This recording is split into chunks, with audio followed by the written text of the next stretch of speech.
Sebelum saya menyampaikan firman Tuhan kepada saudara-saudara sekalian, saya akan menyanyikan sebuah pujian tentang Yesus yang sudah bangkit, yang membuat hidup kita menang mengatasi segala masalah dalam hidup ini.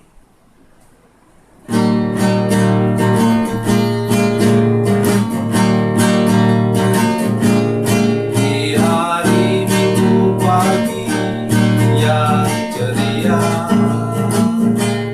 Yesus bangkit kalahkan maut. Dosa dan kegelapan sudah tanggung semua. Yesus sudah bangkit dan menang. Kubur yang kosong itu tanda Dia menang. Yesus memang luar biasa. Semua yang percaya kepada kuasa-Nya pasti hidup dan menang. Para wanita datang ke kubur itu, tak temukan Yesus yang mati. Dia hidup, Dia bangkit dan menang selamanya. Haleluya, Dia sudah menang. Kubur yang kosong itu tanda Dia menang. Yesus memang luar biasa. Semua yang percaya kepada kuasa-Nya pasti hidup dan menang.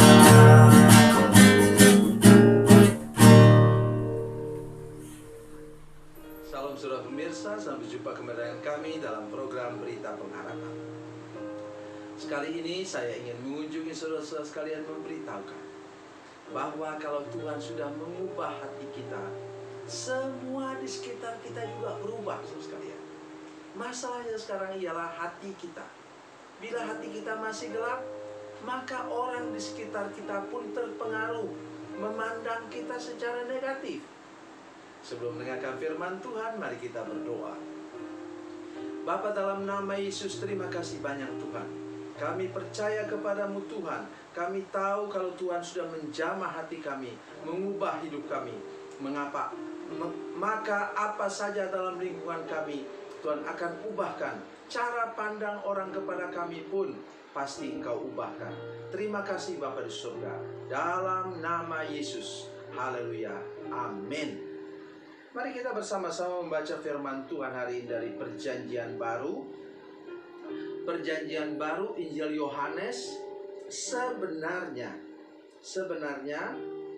Injil Yohanes pasal 4 ayat 1 sampai 42. Yohanes pasal 4 ayat 1 sampai 42. Tetapi sekarang saya ingin untuk membacakan bagi saudara-saudara sekalian dari ayat 28 sampai ayat 30. Yohanes 4 ayat 28 sampai 30. Demikian bunyi firman Tuhan. Maka perempuan itu meninggalkan tempayannya di situ, lalu pergi ke kota dan berkata kepada orang-orang yang di situ, "Mari lihat, di sana ada seorang yang mengatakan kepadaku segala sesuatu yang telah kuperbuat. Mungkinkah Dia Kristus itu?" Maka mereka pun pergi keluar kota lalu datang kepada Yesus. Amin.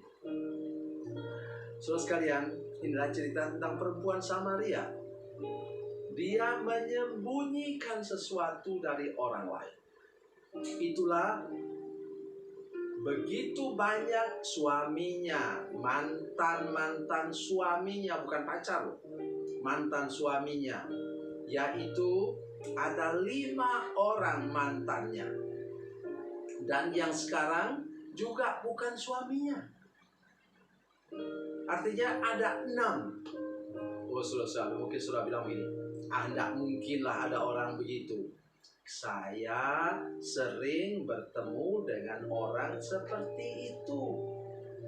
Bahkan bukan hanya seperti itu, tetapi suami-suami itu masih ada bersama dengan dia, tapi tidak pernah ketemu. Bapak Ibu saudara-saudara sekalian, karena itulah dia sampai mengambil air ke sumur itu. Saudara sekalian, di tempat di mana ada sumur seperti itu, orang biasanya pergi bahkan subuh, rame-rame berebut untuk air yang masih segar, masih jernih. Karena kalau sudah terlalu banyak ditimba, puluhan ibu-ibu timba, itu airnya menjadi agak keruh. Tapi mungkin jam 12 mungkin sudah mulai lumayan jernih lagi. Tetapi kata Alkitab bahwa perempuan Samaria itu datang sendiri dan bertemu dengan Yesus yang sedang kehausan di sana. Yesus itu tidak pura-pura haus, saudara sekalian. Alkitab mengatakan setelah perjalanan jauh, jam 12 siang Yesus sampai di situ. Jadi dia benar-benar perlu air minum. Tetapi jawaban dari perempuan Samaria ini sungguh tidak sopan. Mengapa? Latar belakang kebudayaan, ada istilah tradisi mereka berbeda. Sehingga Alkitab dengan terus terang mengatakan bahwa orang Yahudi tidak bersahabat dengan orang Samaria.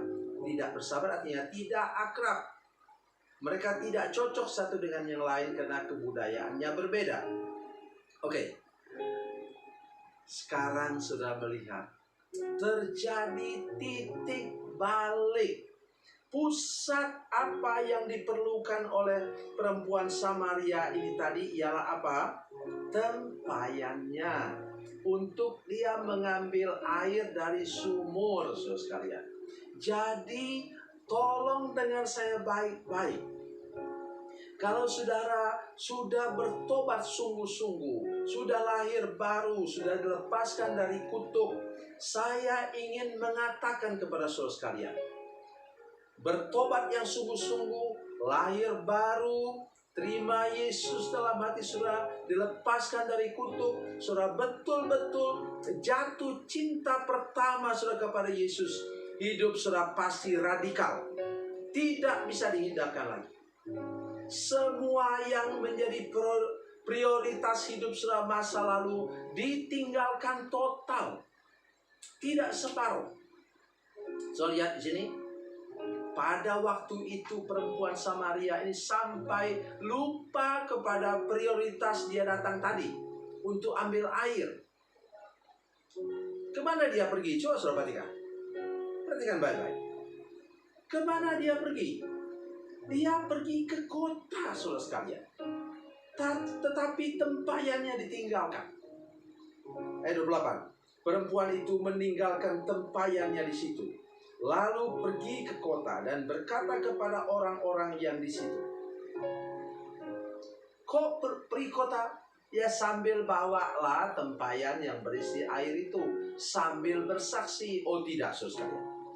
Ini bukan pertobatan yang radikal. Saudara sekalian, saya ingin menolong betul-betul para pemirsa yang masih setengah-setengah hati. Ya saya sudah bertobat sih, tapi keinginan saya yang lama tetap juga. Itu namanya bukan bertobat. Namanya sekedar menyesal. Kena dulu kena batunya pada latar belakangmu. Dengar saya, lihat pada muka kakek ini. Perhatikan betul wajah saya. Kalau orang sungguh bertobat, pertobatan yang sungguh pasti radikal. Dengar baik-baik. Pasti revolusioner, bukan evolusioner, tidak. Sudah bisa membaca. Ya tapi Pak, tapi kakek, ini kan setiap orang punya karakter masing-masing. Sudah 17 tahun saya mengajar ilmu karakter, dan saya tidak pernah menemukan dalam Alkitab orang yang bertobatnya proses, step by step. Tidaklah. Kalau sudah bertobat serius, bertobat sungguh-sungguh, dan tidak boleh ada yang dapat membawa balik latar belakang saudara kepada saudara hidup saudara yang sekarang. Tegas katakan itu. Karena kalau tidak demikian, Tuhan tidak bisa berkati engkau penuh-penuh. Ya. Yang sangat mengherankan ialah tanda pertobatan satu, saudara sekalian. Oh, haleluya. Begitu dia bertobat, dia langsung menceritakan kepada orang di situ, katanya. Mari lihat, di sana ada seorang yang mengatakan kepadaku segala sesuatu. Segala sesuatu yang apa? Segala sesuatu yang busuk yang sudah ku buat dulu, yang ku sembunyikan dari kalian semua. Berani dia mengatakan, berani dia bersaksi. Ini namanya orang bertobat sungguh-sungguh. Kenapa suara saya keras begini? Karena mau menghindarkan saudara dari tipu daya iblis. Seolah-olah bertobat, seakan-akan bertobat, tapi sebenarnya saudara hanya kamuflase saja, hanya perubahan di permukaan saja. Tidak bisa. Harus sampai ke dalam hati saudara sekalian. Dan lihat buktinya apa? Bukti dia sudah bertobat apa? 30. Maka mereka pun pergi keluar kota lalu datang kepada Yesus. Mengapa? Orang ini menyingkapkan sebuah kebenaran. Ya, tidak malu lagi mengatakan bahwa ada orang di sana yang menyingkapkan semua kebusukanku di masa lalu, tapi sekarang saya sudah bebas. Itu kesaksian yang powerful, berkuasa. Oleh karena itu saya mengajak kita semua. Sudah perhatikan tadi, saya sudah katakan dalam doa saya, bahwa kalau sudah sungguh bertobat, lingkungan saudara pun terpengaruh. Di sini satu kota Sikar itu berubah total. Tadi siapa mau dengar? Lu perempuan tidak betul. Tidak mau kami dengar apa yang kamu katakan. Tetapi katanya seluruh kota sekarang berbondong-bondong datang kepada Yesus. Dan apa mereka buat? Pasti mereka juga bertobat. Dan seluruh kota itu mengalami pembaharuan dari segi sosial, spiritual, dan semua segi kehidupan, hubungan sosial satu dengan yang lain dipulihkan. Tuhan Yesus memberkati, Tuhan Yesus baik. Mari kita berdoa. Bapa, dalam nama Yesus, terima kasih Tuhan. Kami bersyukur karena ada Tuhan Yesus yang mau memulihkan kehidupan kami. Tuhan, kami berdoa supaya ketika kami bertobat, lahir baru, dilepaskan dari kutuk, maka semua prioritas masa lalu kami ditinggalkan. Dan kami mulai hidup baru, mulai berani bersaksi, mulai membawa perubahan dalam lingkungan rumah tangga kami, lingkungan gereja kami, dan lingkungan di mana kami berada. Karena sikap hidup kami, mulai dari mindset, etika dan moral, pola dan gaya hidup, dan tutur kata dan tingkah laku kami diubahkan total oleh Tuhan. Jadikan kami berkat di tengah-tengah masyarakat. Dalam nama Yesus. Haleluya. Amin. Bila Anda memerlukan dukungan doa kami, atau bila Anda punya masalah yang ingin didoakan, silakan menghubungi nomor telepon kami 0812 7661 1125.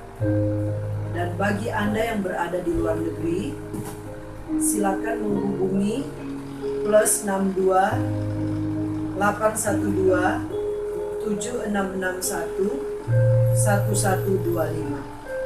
Tuhan Yesus memberkati, Tuhan Yesus baik.